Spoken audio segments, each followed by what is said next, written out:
Shalom. దేవుని పరిశుద్ధ నామానికి మహిమ కలుగును గాక.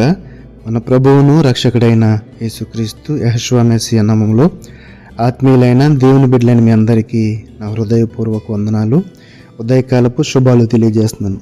2వ సమూయేలు గ్రంథము 7వ అధ్యాయము 29వ వచన భాగం.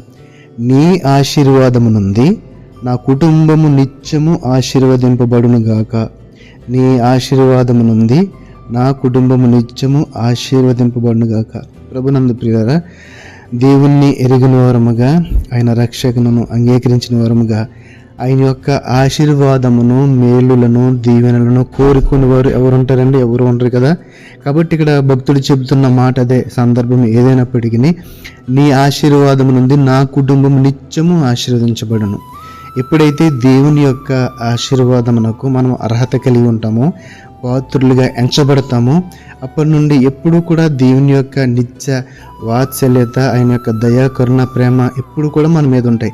అయితే మరి దానికి అర్హత సాధించేవారముగా, అర్హత కలిగిన వారముగా, ఆయన మాటకు విధేయత చూపేవారముగా ఉన్నామా లేమా అనేది మనము పరిశీలించుకోవలసిన విషయము. కీర్తన కూడా అంటారు కదా, 115వ కీర్తన 12వ వచన భాగంలో, యెహోవా మమ్మను మరిచిపోలేదు, ఆయన మమ్మను ఆశీర్వదించనని చెప్తున్నాడు.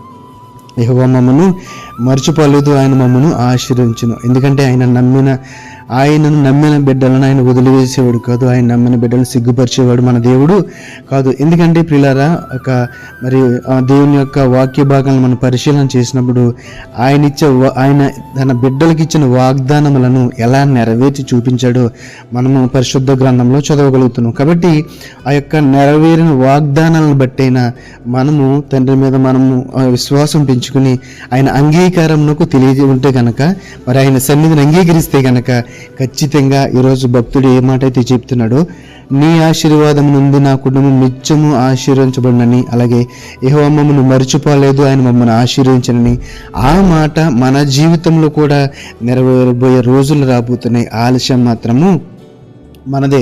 కాబట్టి మనము ఆ యొక్క ఆశీర్వాదమునకు అర్హత కలిగిన వారముగా ఉన్నామా లేదా?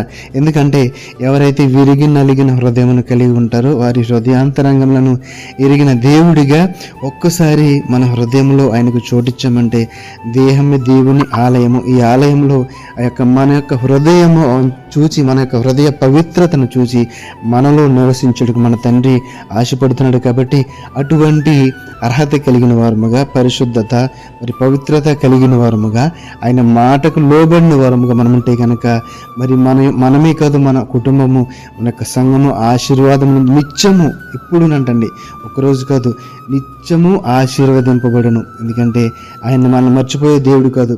కాబట్టి నా ప్రియమైన సహోదరి సహోదరులరా, మరి ఆయన యొక్క ఆశీర్వాదమునకు మనము కూడా అర్హత సాధించి దేవుని దీవెనలు పొందుకుందాం. అట్టి కృప తండ్రిని దేవుడు మనందరికీ దయచేయను గాక. ఆమేన్.